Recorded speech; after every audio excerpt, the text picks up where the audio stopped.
Good morning, ladies and gentlemen. I apologize for being a few minutes late.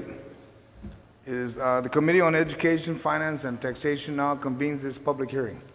Public hearing notices were given to the media on Monday, January 22nd, second notice on Wednesday, January 24th. For the record, today is Tuesday, January 30th, and the time now is 9:07. The committee will hear and accept testimonies, both oral and written, on the following: referral of appointment of Dr. Ronald L. McNich, member, Guam Education Board, upper level managerial position in private business representative. Term length is 3 years. I'd like to acknowledge my colleagues that have joined me, Vice Speaker Senator Therese Terlai and Minority Leader Senator James Paudon. General rules for public hearing. The conduct of this public hearing shall be as follows. Those testifying will be recognized in the order of sign up on the sheet. We got a long sheet. Written testimony may be read. Lengthy written testimony should be summarized to about 5 minutes. Written testimony shall be submitted to the committee. Please provide our legislature staff with your written testimony for photocopy. Testimony shall be confined to the substance or the nature of the nominee. Persons will be allowed to present oral testimony only once. Once you are done, you may be asked to remain in the room for questions or for additional testimony, as may be desired by the members of the panel. When you speak, please make sure that the microphone is on and that you speak into the microphone. Please state your name for the record. We will now begin the public testimony. We will actually start with Dr. Ron McNich, even though I have a long list, and Doc, you signed in not first, but we'll start with you because you're the nominee. All right, Doc, and if you turn on, you got the mic on? All right, thank you. Thank you, Senator, and certainly I greatly appreciate the important assistance of you and your staff for taking deliberate steps to make this hearing happen today. My name is Ron McNinch. I am a nominee right now for reappointment to the Guam Education Board and for the private business representative slot, which I currently am on with the Guam Education Board. Okay. In the last year, I've had the great pleasure to serve on this board. I have worked to try to bring stability and also to be a contributing member of the board.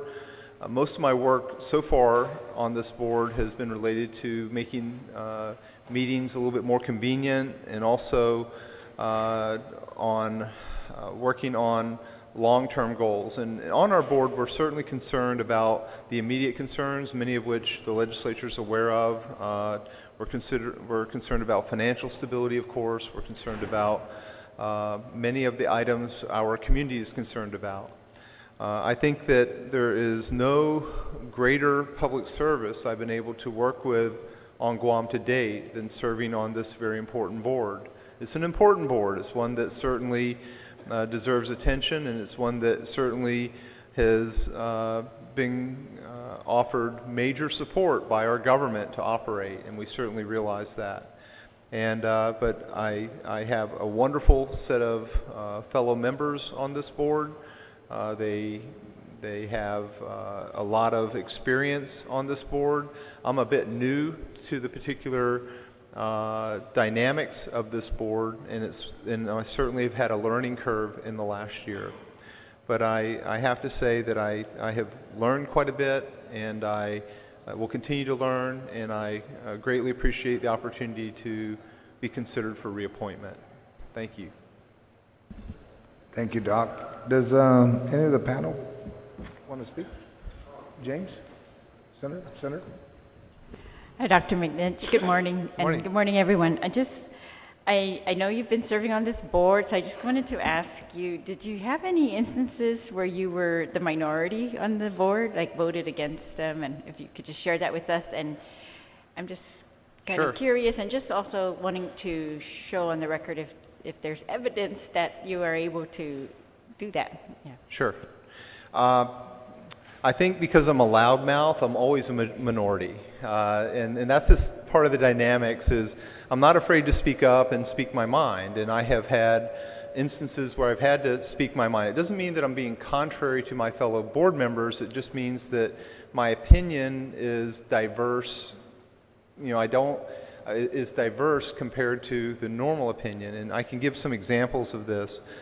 For example, I lobbied that we move our meetings to a central location at a central point, mainly for a number of technical meeting reasons.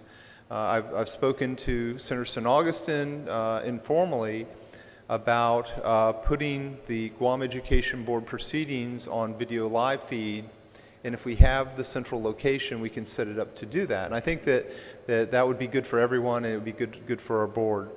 It doesn't mean that I've voted against anybody for this. It just means I have ideas that are different than they're new. They're new sorts of ideas, or they're ideas that I've been promoting.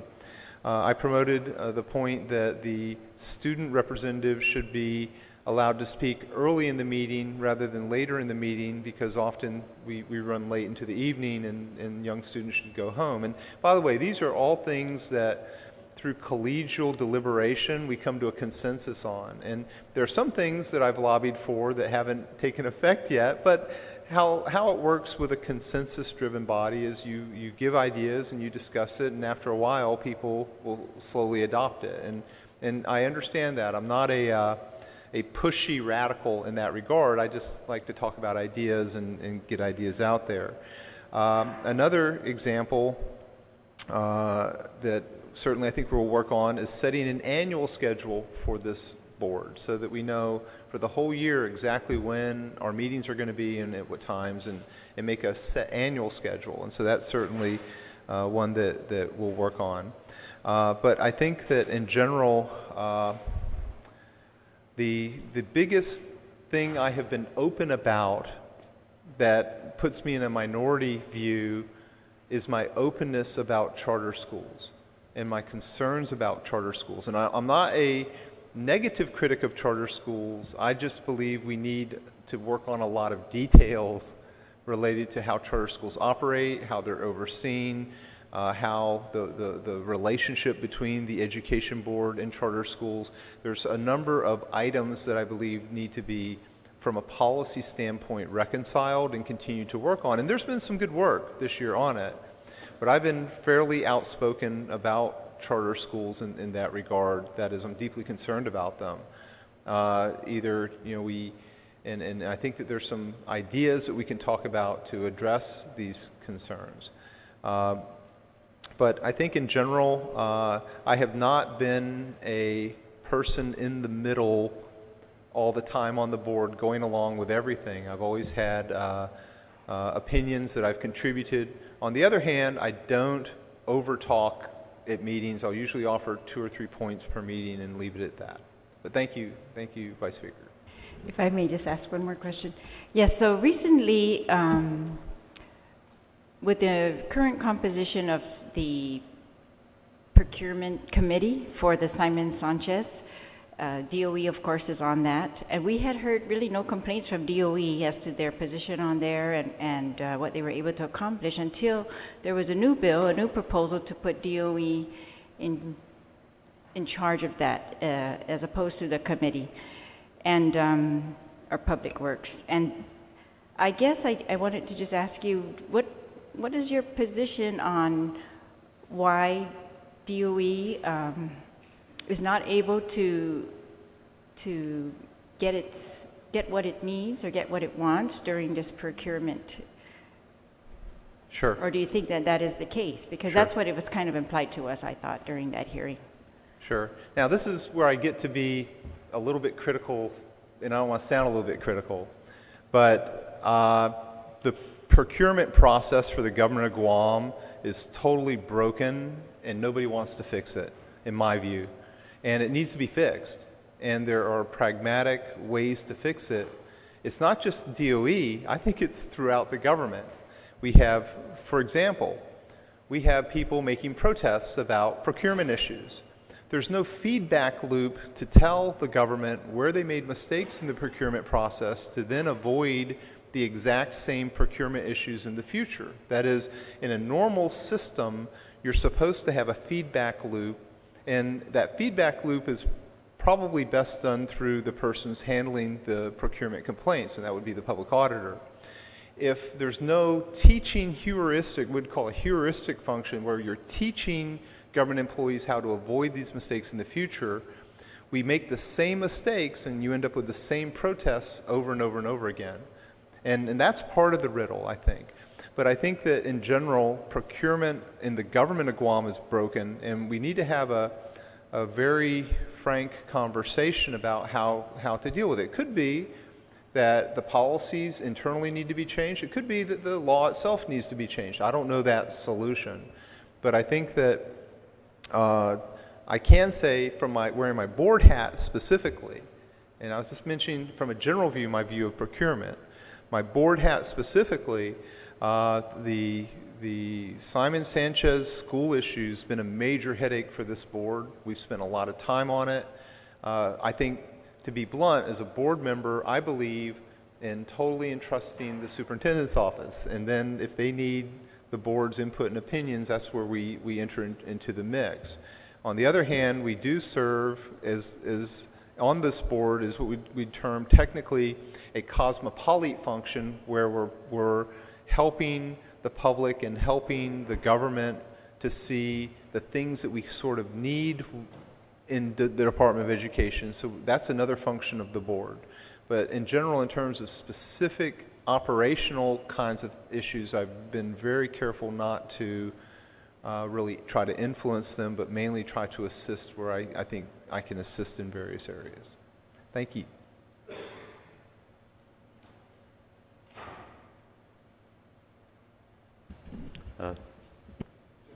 Thank you, Mr. Chairman.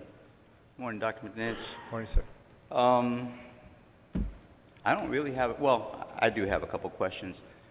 I mean, first of all, I just want to preface it by saying that I appreciate you on the board, because this is probably one of the most difficult, if not the most difficult board to sit on. The issues are incredible, and I think knowing what the mix of members are on that board, I definitely believe that you bring a fresh or a different perspective, at least to be able to discuss and to do the critical analysis. I believe the board has really matured over the years, in that the level of thought and analysis and critical thinking that goes into the issues that it confronts has definitely gotten much deeper, and the understanding of its roles, of its role in education has definitely been taken to heart a lot closer. I guess one of the areas that I really want to touch upon, and just an opinion from you, and maybe even reflecting what the sentiments of the other members of the board may be, is that we're in a new age of technology. Well, actually, we're not a new age technology. We're in this age where technology, a lot of things are technology driven. I believe, and correct me if I'm wrong, that most, if not all, schools are connected. Is that a fair statement, or is that a true statement? Yes. The question then becomes, in your mind, I noticed that on the budget that was recently submitted, right, there was a request for, I believe, $8-point-some million for textbooks. And I know that in many other jurisdictions that a lot of the schools are tending away from the textbooks as we know it and going more to e-readers and the use of tablets and things like that. Do you foresee us transforming into that kind of a system within a very reasonable amount of time? Sure. Thank you, Senator, certainly for that question. And first, I'd like to say a couple of really quick preface points. First, I'm a very different sort of board member in terms of, I guess, whether it's my culture or whether it's my background or whatever. And I don't mean that in a bad way. I'm just a little bit different. And we do have a lot of difficult problems on an active basis within the Department of Education as school boards across the country constantly struggle with the health and safety and education of school children. We have a very good set of board members on this board, and I've been very impressed with them. I've been very impressed with my peers. I understand the difficulties that they've faced on this board before. I'm very, very new. I'm among the new group on the board. And there are very experienced board members that have a lot of detailed experience that really adds value to our board also. So there's a very good mix. So that's the first little point. On the connected schools issue, I have in my car an Amazon Fire device that cost me $30, a little bitty tablet that's loaded with books. It's absolutely loaded with them. And very, very inexpensive. It's very easy to recharge. It has, can go 10 hours on a single charge and so on and so forth. There is grand potential for Guam the Guam school system to shift from having to warehouse paper-based book products and go more toward letting each student get a little Amazon Fire tablet and keep it forever. They don't ever have to give it back and use it. One of the things that is hidden about books is, and this is a constant problem in schools everywhere, in school systems everywhere. We have problems where young people can't take their books home. We have problems where we have warehouses of books that sit unused because of the logistics or distribution system. We have all kinds of concerns related to school books that technology can help us to overcome.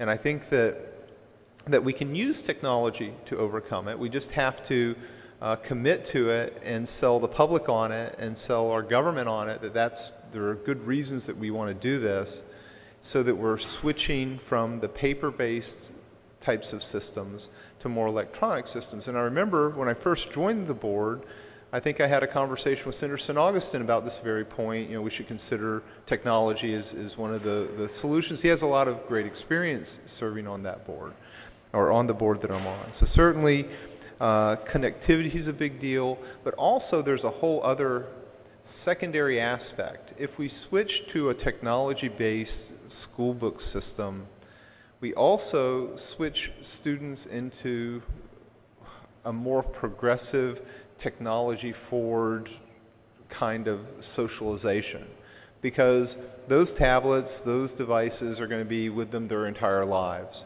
I didn't grow up with a smartphone. I grew up with a book and 2 channels on the TV set, and I mean that's the reality.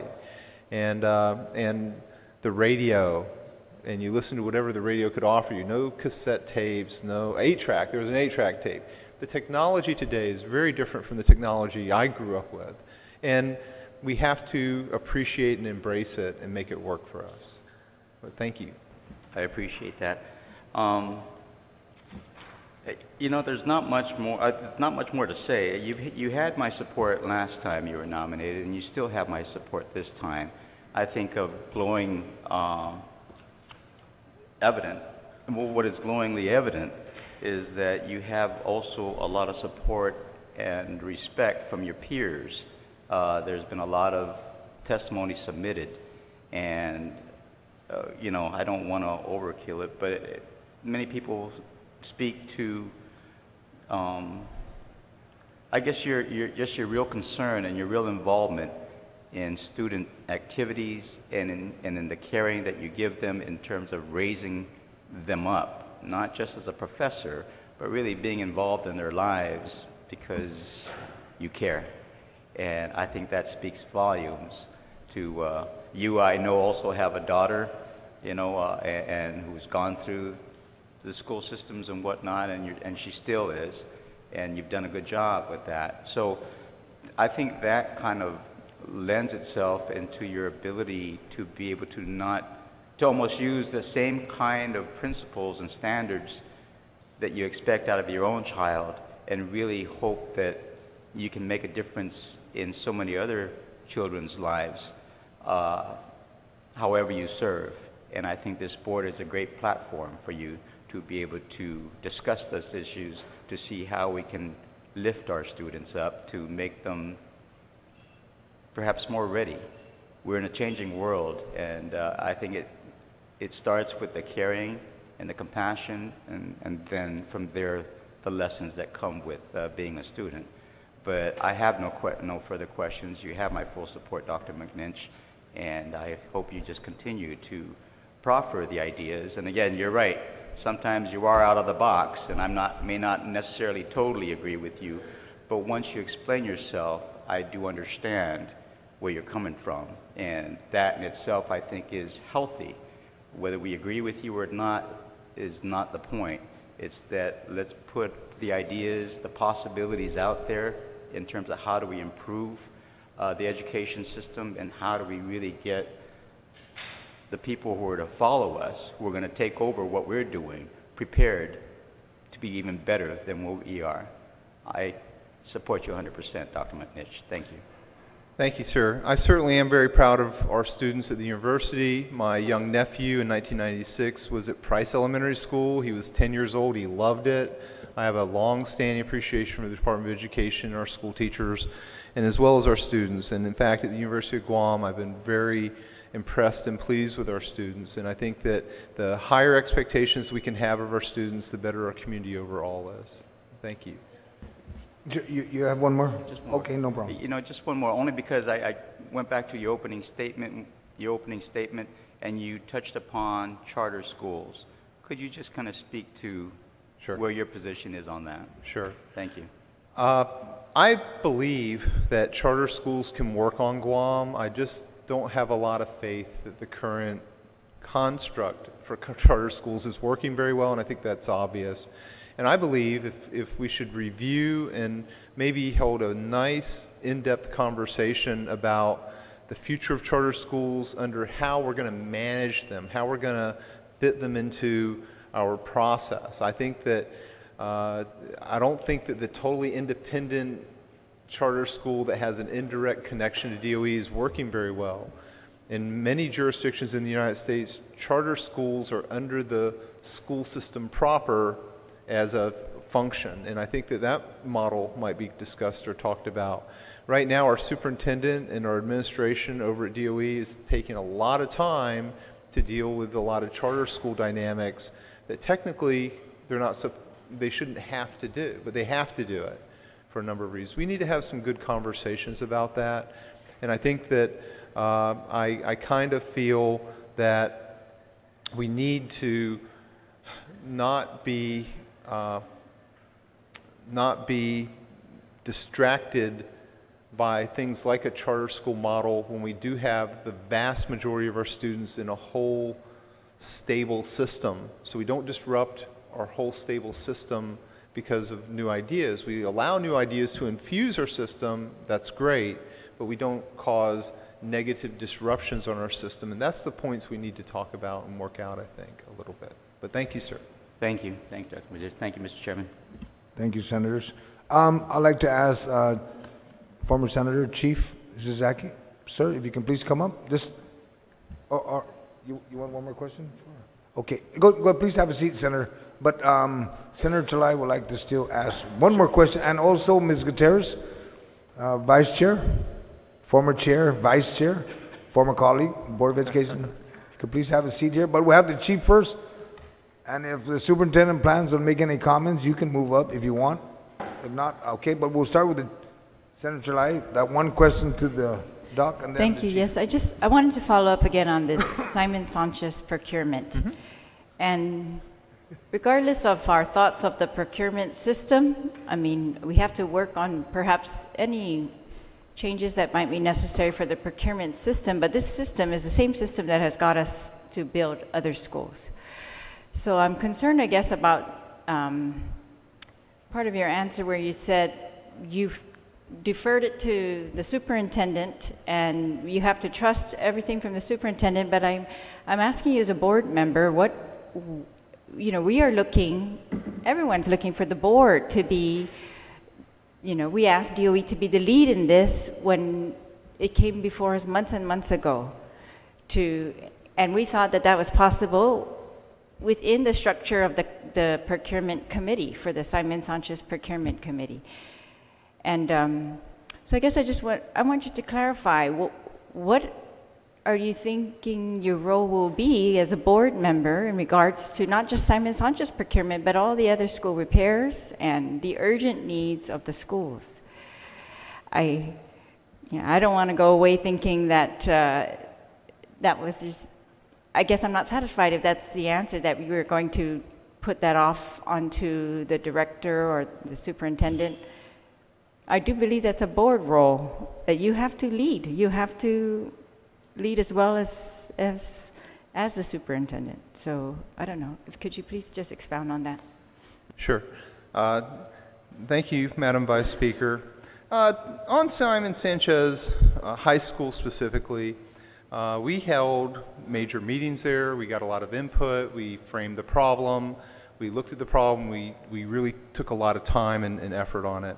On the role of the superintendent versus the role of the board, it's kind of interesting. If we look at the Guam Code, which is our guidebook as a board on what the role of the board is, there's a specific proviso against micromanagement by the board. And I think we're all keenly aware of that, of where the boundaries are for being micromanagers. And I guess when I said we defer to the superintendent, we try not to micromanage the administrative aspects. But in this particular case, it's a whole novel sort of view, because traditionally procurement was handled certainly by other services, and in the suggested change was that we have more of a center role, which is something I'm very, very much in support of. And as part of that conversation, I suggested we create or suggest or support supporting structures within the superintendent's office to handle these very technical things. And so that's, I guess, what I meant by deferring to the superintendent's office. That is, the board should support developing and maintaining technical support structures to handle. You see, the reason procurement fails is it's a technical process. It's a very specific, legalistic sort of driven process. And we've entrusted this very technical process to basically people with just clerical training. They're not procurement specialists. And so as a board member, I have been an advocate of basically supporting the idea that if we're going to be working with procurement, if we're going to be working with these very technical areas, we have to have people with the knowledge, skills, and abilities to handle these technical areas. Certainly, the last thing I would like to see is a Board of Education, which should be worried about the education, health, and safety of children, dealing with very technical procurement issues that should actually be handled by an administrative structure. And so I hope that that answered your question. And by the way, I'm not really good at procurement. I'm good at other things, but these are just my general views on it. But thank you. Would you agree that the board, I mean, are you actively being updated and reviewing the progress? Because it's the progress really that we all are relying on you to ensure, right? To ensure the progress. And I guess, yeah, my original question to you was, we had heard nothing from the board nor the superintendent about there being a problem in being a member of the committee until the new bill to make DOE the head of the committee. And I guess I want to know from the board, is that correct? That there was, as the board apprised of what problem exists that prior to that bill being introduced? Sure. Great question. On a board with 8 people, and you're one of 8 people, you know, sometimes we can know some things and sometimes we can know very, very few things. And on this particular issue, here's what I know as an individual board member. I know that the Simon Sanchez High School issue was a priority. I know that the administration, including the superintendent, spent a huge amount of time and effort to try to work on it. I know that we tried to discuss and develop innovative solutions to deal with it. We heard the students, we went to the community, we absolutely care about those students up there, and we're there on site taking a look at what the issues were. But in terms of the political communication process between the board and the policy legislative level, there's no routine set process. For example, does the legislature ask for a report every month from DOE, from the board, on what the critical issues are? Or do these issues come up relevant to a particular bill or solution on the table? Now, if they come up relative to a solution on the table, then it comes out the way that it came out in this case. But if there's an active communication reporting process, as I think is developed over the last year with Senator St. Augustine, it's a quite different sort of scenario. I prefer active communication. I prefer letting no surprises. There should be no surprises education-wise for the Guam legislature.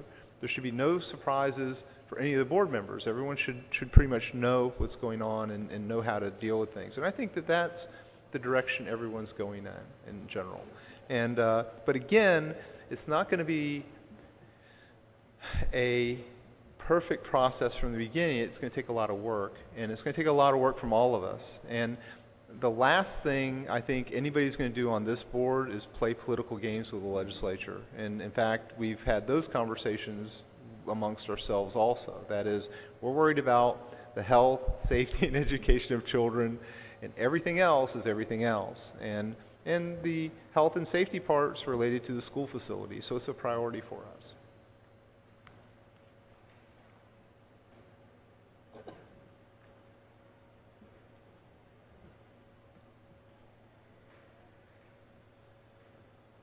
Well, thank you, Dr. Manich. Thank but you, I ma'am. do hope that the board, that you will find it to be part of your role, if you're confirmed that it is your role to ensure the progress. If there's issues, there's no reason you should not bring that to the attention of the legislature, and that's my issue, is Okay. that If I may, ma'am, then let me be. we have asked many times, particularly regarding Simon Sanchez, because there have been many bills coming through here.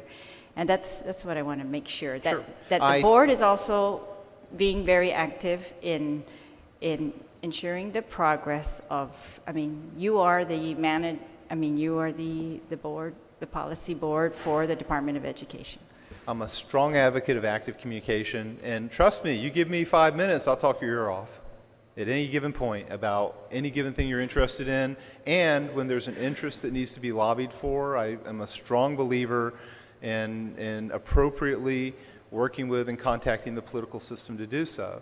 But I do believe also, as a board, we try to have a united front to make sure everything we're doing is a consensus of our board, not the consensus of just myself as an individual board member. And I think that that's what the legislature would prefer, rather than, you know, my direction, it's the board's direction. And so that would be my hope.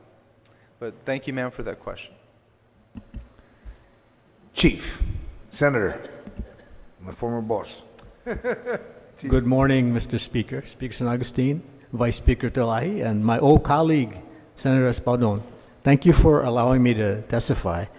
My name is Frank Ishizaki. I'm a resident of Jotnia, and I come today to testify in support of Ron McNinch's confirmation to the board.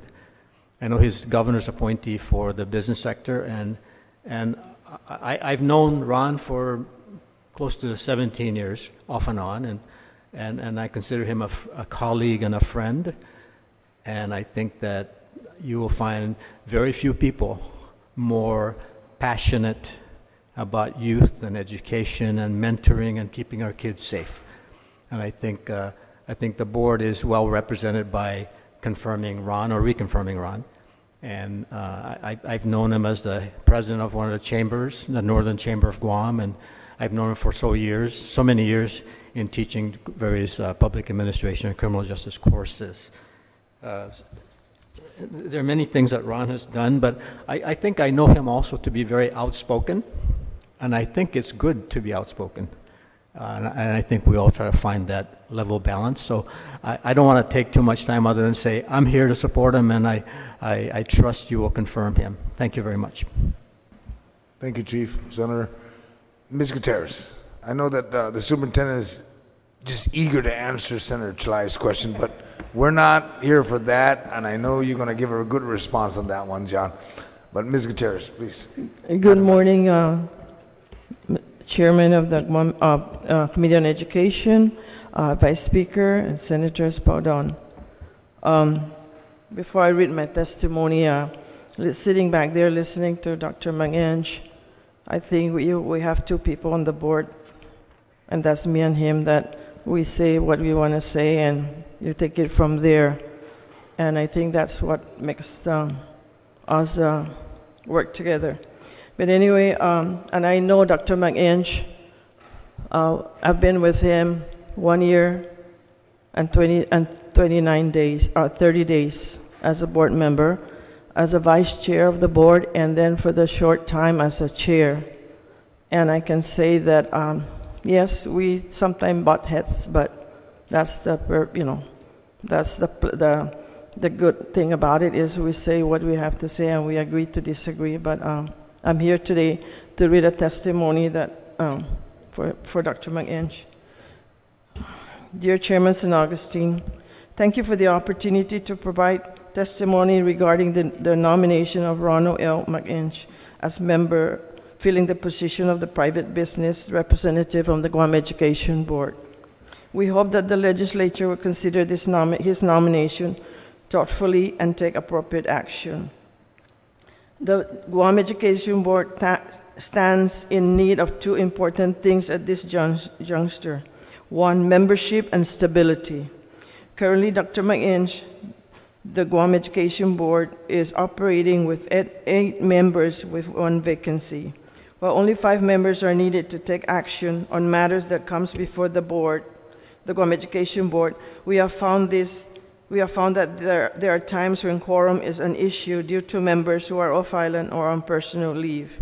In addition, there have been a couple of situations where members have to recuse themselves from voting on matters that involve actual or perceived conflict of interest. For this reason, we urge the legislature to confirm Dr. Mang-Eng's appointment and avoid any potential vacancy in this key position. We are working with the governor's office to fill the final vacancy as well. Additionally, we would like to maintain the continuity and stability needed to ensure the Guam Education Board's effectiveness and positive direction. Over the past year, the current Guam Education Board has worked hard to improve and strengthen our ability to support the superintendent and the department's improvement efforts. Also, during the 2017 National Association of State Board of Education, NASB, annual conference, Dr. Mang-Eng was officially appointed as the new member representative to the National Board of Directors for 2 years. We would like to continue this momentum, which we believe benefits our students and our employees. We thank you for moving expeditiously to consider Dr. Mang-Eng's appointment. Sinceramente, Maria Gutierrez, Vice Chairwoman. So I appear here today asking that please, Dr. Mang-Eng's term expires February 10, that 2018, that in your next session, if possible, we need him now, we need him to continue with us. Thank you, and buenos dias. Thank you, Madam Vice. Mr. Fernandez, do you have anything great to say today? Well, let me thank you, Mr. Chairman and members of the committee. I came today to support the nomination of Dr. Mang-Eng, as well as to echo our Vice Chairwoman and her sentiments with regard to the need for continued continuity and momentum with the board that we have in place today. So what I can say from having worked with Dr. Mang-Eng as a board member is that we are all a part of a team where we, I think as Ms. Gutierrez mentioned, there are individuals of different characteristics, different strengths, different weaknesses, but the important part of it is that they're working together on behalf of the department. And I know that the board, even though There were a number of new members, whether elected or appointed, who are still molding together. There's a lot of positive momentum and direction in support of our improvement efforts. I understand the line of questioning before. I'm not here to respond to that on behalf of the nominee, but I did want to say what is important for the board that I've learned, and I've continued we always continue to discuss this, is the role of the board and the role of the superintendent. And sometimes we get it confused and we overlap, and we always have to bring ourselves back into our lanes. The board is there to provide guidance, support, advocacy, leadership on behalf of the department, and it's up to me to execute and to work with the board to ensure that what is envisioned, what goals we set are obtained, and that we make progress. So, I think this is appropriate for something like Simon Sanchez, where it's a little more complicated, given the involvement of other agencies, and given the place where we sit as part of the committee, but not necessarily in the lead. I do know that the board, as an example, in this particular issue, has had to focus itself on being an advocate, because we don't have control of the actual procurement effort, but to be an advocate. So I know, as we've had this discussion with the legislature, as the board members, not just Dr. McNinch, but the rest of the board members have gone together, the discussion has really been not how is the procurement going to work, because that's really the job of the superintendent and all the other directors, but really, how do we push this, prioritize this, make sure that we give our guidance to the superintendent as to how hard to push, and as well as to work with the executive and the legislative branch. So I think right now, this whole effort that, as you mentioned, differs from maybe last year with regard to DOE taking the lead. I would just say that as we've updated the board has been more proactive and more vocal about DOE being placed in the lead, which is why the recent legislation that would put DOE in charge has gotten broad consensus amongst the board members as well as the department lead. So that's what I think the answer to that is, as we go forward, the board really is to provide me with that leadership and support to let us know whether we want to take the lead or not. And if that happens, my job is to execute it, and that's the continued relationship that we hope to have. Thank you. Thank you. Mr. Chair? Yes, ma'am. I know that Vice Speaker did ask Dr. McInch about whether he feels minority. One thing of the Guam Education Board is whether you're elected or appointed, your political party ends at outside the gate of the Department of Education, outside the gate of the schools. You don't bring your political affiliation into the Guam Education Board.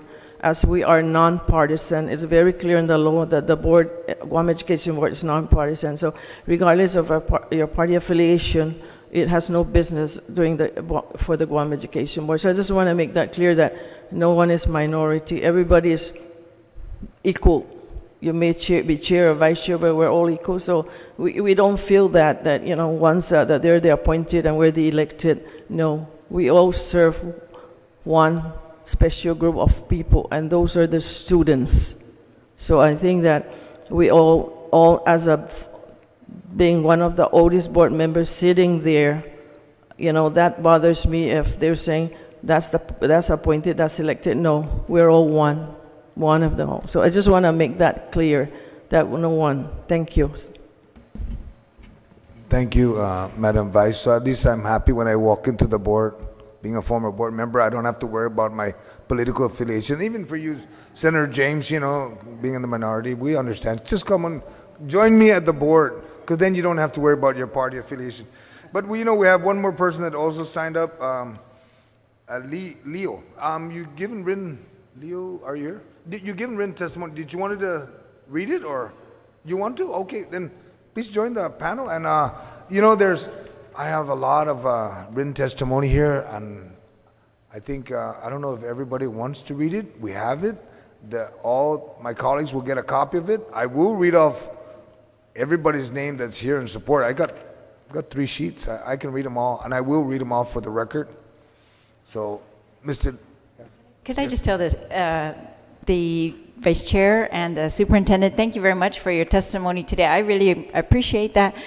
It should be obvious, and it is obvious, but I wanted also commend you that it is, I think, we get a clear picture from the board, as Dr. McNinch stated, that they speak in unison. And I appreciate that, particularly when it comes to the schools and their needs. So I very much appreciate that. I know you have a lot of challenges on your hands, so thank you. And thank you for your testimony, and it gives us hope that, yes, this board is actively working together, continuing to do that, and with this appointment, we'll continue to do that. Thank you very much. Mr. Leo, just... Sure. All right, so good morning.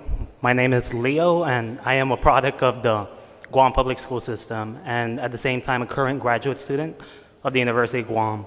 So first, I would like to say thank you, Chairman Joseph Agustin, Vice Speaker Teresa Laje, and Senator James Padon for the opportunity to be here present and to talk about my full support for Dr. McNinch's reappointment to the Guam Educational Board. I would just like to say that Dr. McNinch is a distinguished professor. He is also the chair of the Public Administration Legal Studies and associate professor of the Public Administration at the School of Business, University of Guam. He has been teaching at the university for more than 20 years and has made a profound impact on student learning and experience. I can personally attest that as a student attending both my undergraduate and graduate years, that Dr. McNinch possessed the innate passion for student success. Furthermore, Dr. McNinch was appointed by Governor Calvo late last year, and I believe that that was a great decision to really get things going. And like what the previous people that spoke earlier today, we need people that will, serve the students, because in the end, they are the people that really matters. With that said, with Dr. McNinch's passion and esteemed credential, he is highly qualified and deserving to serve at the Guam Educational Board. I support Dr. McNinch's confirmation, and thank you for your time, and Suzus Maasi. Thank you. Thank you, Leo. It's not only a great decision to appoint him, but it was a brave decision on his part to accept that appointment. But Indeed. let me just read off all the names. So, and if I murder your name, please don't murder me out the door, okay? We'll start out with Mr. Ron, a colleague of Dr. McNinch, Ron Algun. Let me see. We have, we got the mayor here. Zona rules, no? But we understand. Okay. We got Louis Phelan. If you're here, I didn't murder your name, right? It's okay? Okay. We got Athena McNinch. That's your daughter, right? Yeah. That's the congressional winner, right? How come you didn't get that, Doc? But that's okay, I understand. We got Wade.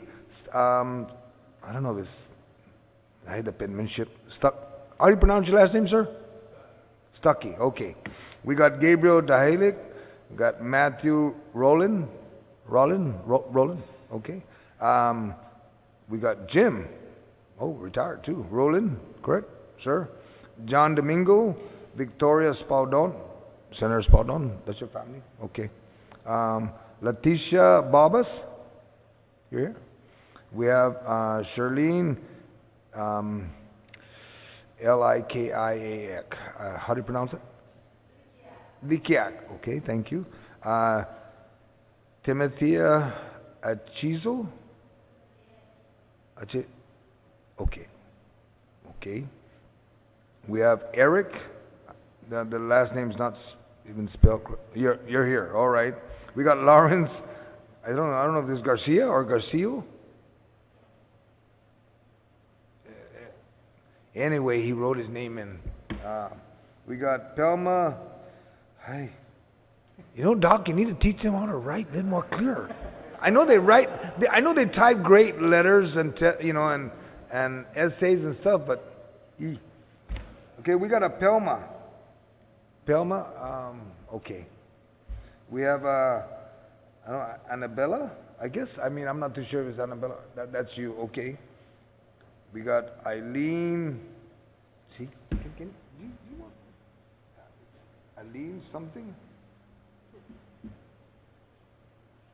I'm afraid to spell it.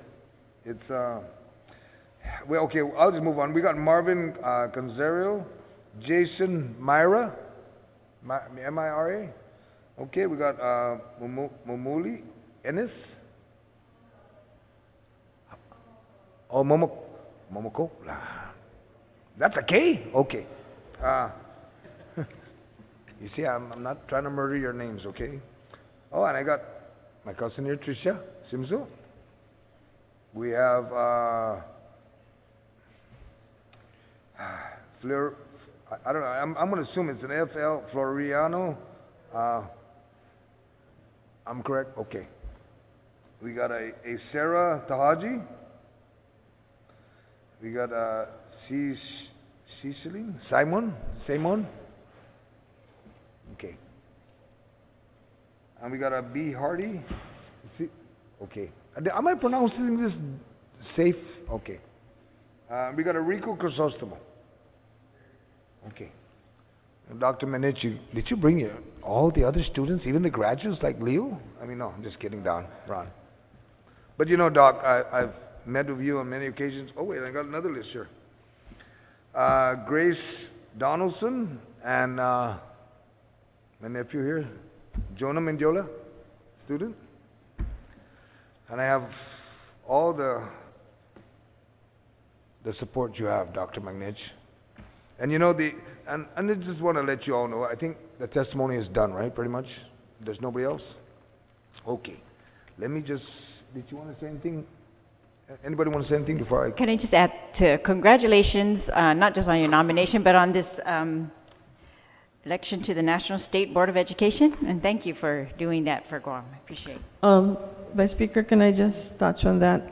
You know, this is the second time that the Guam Education Board had a member on the Board of Directors for NASB, and it's very prestigious because, you know, we're really far away from them.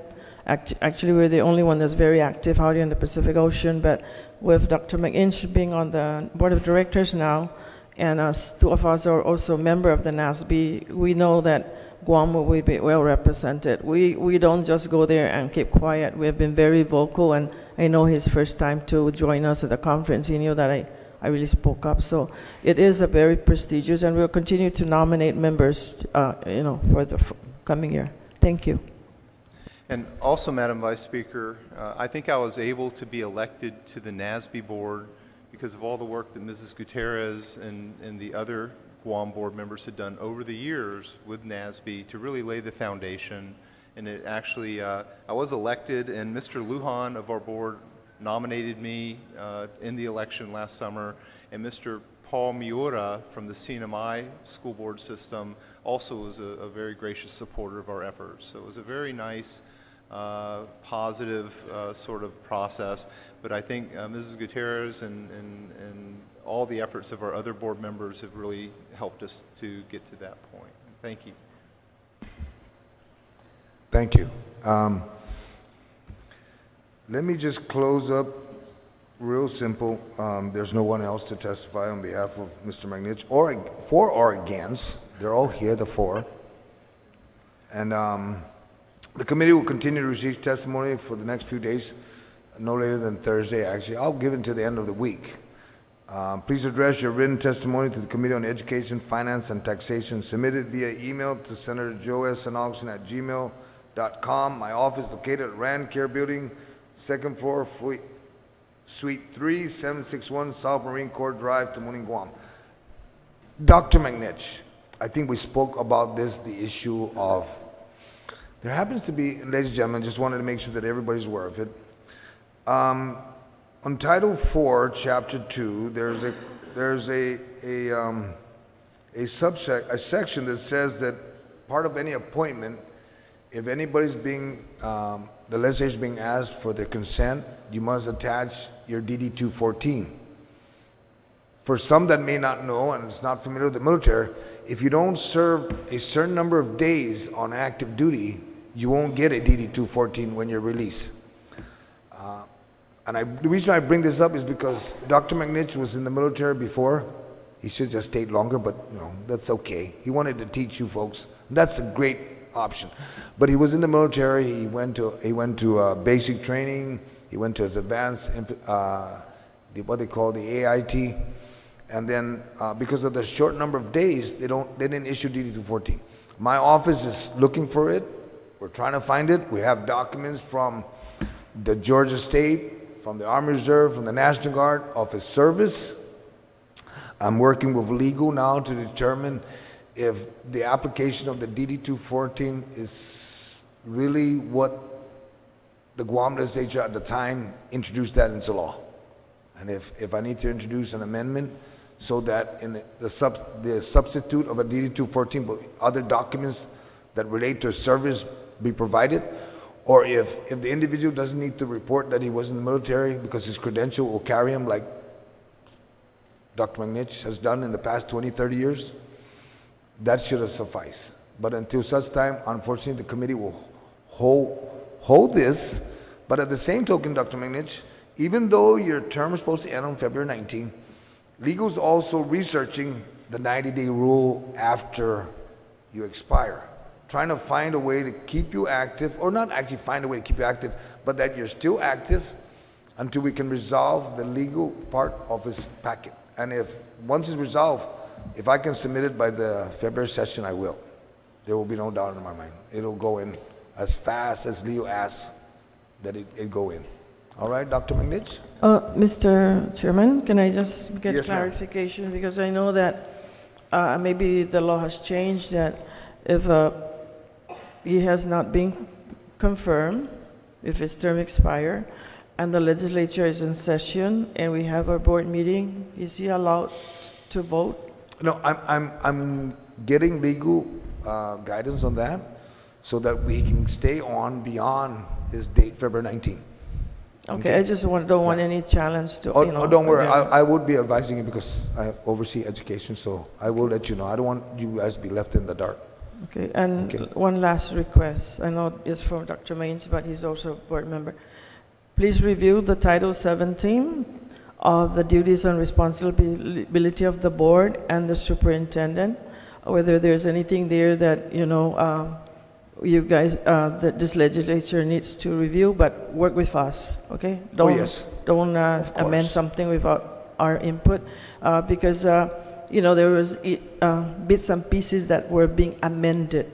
One says where the governance, the other, then there was an amendment say